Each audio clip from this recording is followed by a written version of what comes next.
From Amazon seller to SaaS startup founder. Hello. What's your background, and what are you working on? Hey indie hackers.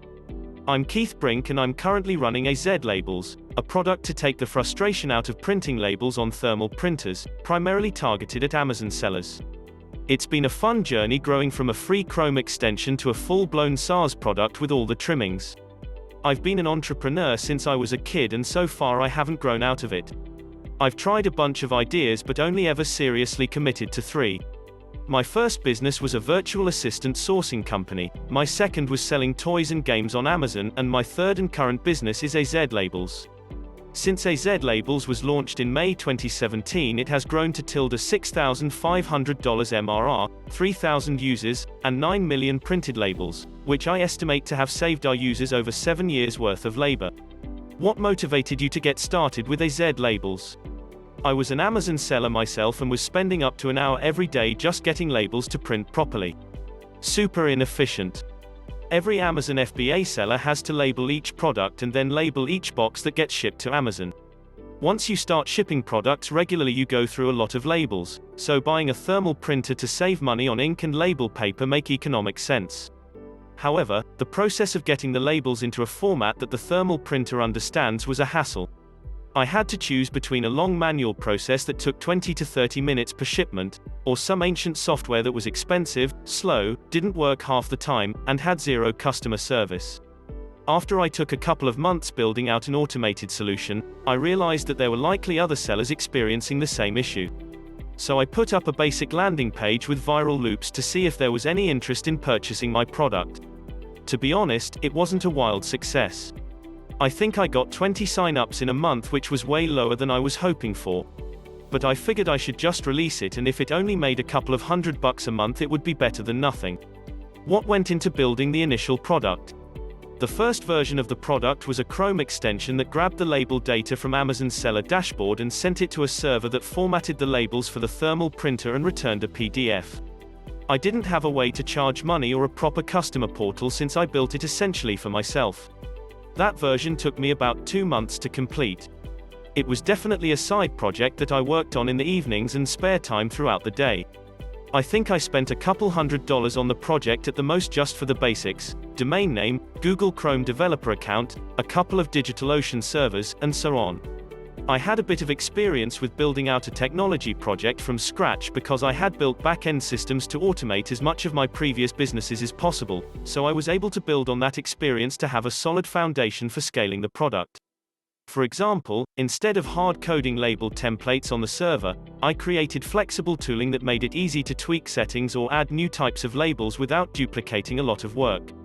Little decisions like that make Z Labels a lot easier to manage now, even though it took longer to develop.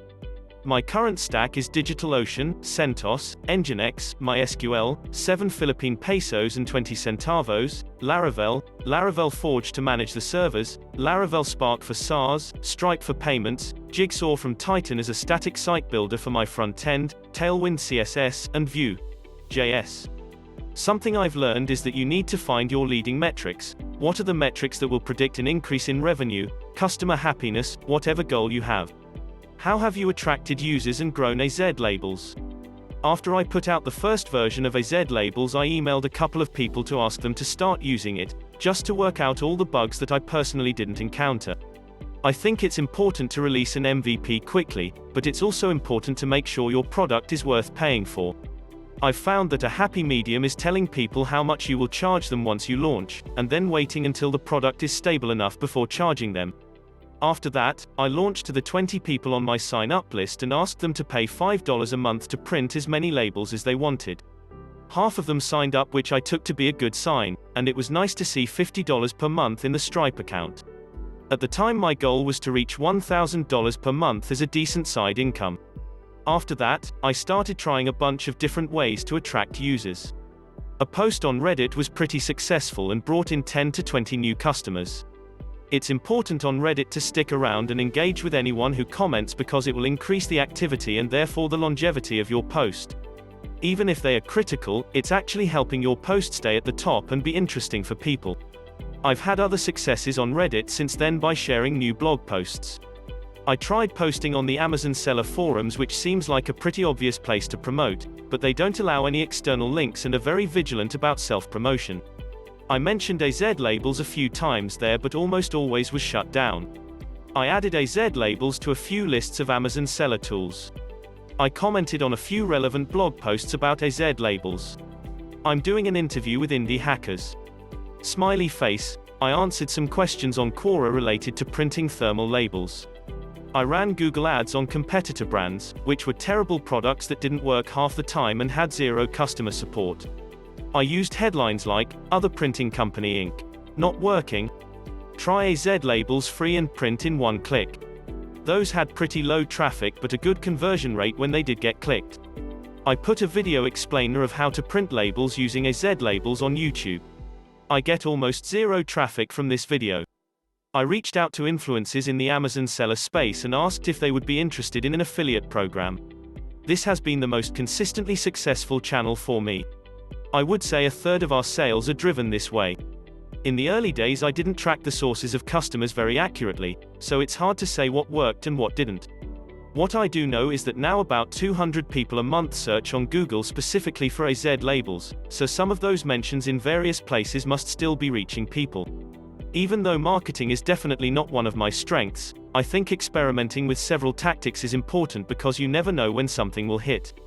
I would love to find a really successful marketing strategy, but so far all I've found are minor successes in a lot of different places. What's your business model, and how have you grown your revenue? Our business model started pretty simply. Pay $5 per month, print as many labels as you want. It made sense to keep it simple then because the product itself was simple. We started charging customers about 3 months after first starting to build the product. Once we were making about $500 per month, we switched to a tiered pricing system, 100 labels a month for free, $5 per month for 1,000 labels a month, or $20 per month for unlimited labels. This pricing was primarily motivated by our affiliate program. We wanted to have enough room in our pricing to pay our affiliates well and offer promotional discounts to our customers. Just a few months ago we removed our unlimited plan and now charge customers based on the number of labels they use. We have several customers paying us $100 per month now. This pricing increase was motivated by the wide disparity between our customers. Some were printing hundreds of thousands of labels each month, and some were only printing a few thousand. But both customers were paying the same amount. We wanted to make sure we weren't leaving money on the table. We also made some major upgrades to AZ labels for faster print times and more integrations, so it seemed like the appropriate time to remove the unlimited plan for good. The main challenge for AZ labels has been differentiation from competitors. A few other similar products have launched, some that try to be exact duplicates. Which is flattering, I suppose, but I really don't want to get sucked into a price war. I'm focused on executing better than all the other products by making AZ labels easier to use, faster to print, more integrated with customers' workflows, friendly and fast customer service, and consistently bug-free, which is a challenge since we have to respond to any change that Amazon makes on their platform within a couple of hours. Another reason I wanted to increase our pricing was to make a deliberate statement that AZ labels isn't a low-cost, low-quality choice. We're so confident in our speed and workflow integration that we can afford to charge as much as we do. Time will tell if that was a good choice. One thing that I know for sure is that higher pricing has led to lower churn somehow. After the new pricing went into effect, we went from 4% monthly churn to 2.5% monthly churn, which really increased the LTV of our customers. The decrease in churn could also be the speed or feature improvements we released at the same time, of course. In terms of our expenses, I try to eliminate any day-to-day work for myself, so I've hired contractors for customer service, marketing tasks, bookkeeping, accounting, content creation, and sales tasks. That all runs up to about $1,000 per month in contractor costs, but it's money well spent because it keeps me focused on improving the product and acquiring new customers. I spend another $1,000 per month on marketing expenses such as ads and affiliate payments, and then $500 per month on software, hardware costs, such as DigitalOcean, Forge, Adobe, and so on. What are your goals for the future? I've learned that you should always be thinking about your next 10x. I'm always asking, what will it take to add another zero to the end of my revenue, profit numbers? That helps to focus my attention on attainable goals. And that means I'm looking for ways to make this business into a $1 million per year business. Something I've learned is that you need to find your leading metrics. What are the metrics that will predict an increase in revenue, customer happiness, whatever goal you have?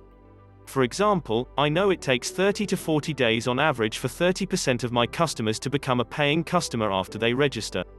So the number of registrations predicts my future revenue growth. And my website traffic predicts the number of registrations.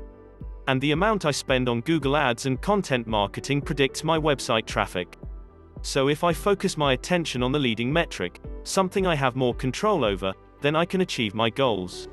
A great book on this is The 4 Disciplines of Execution by Franklin Covey.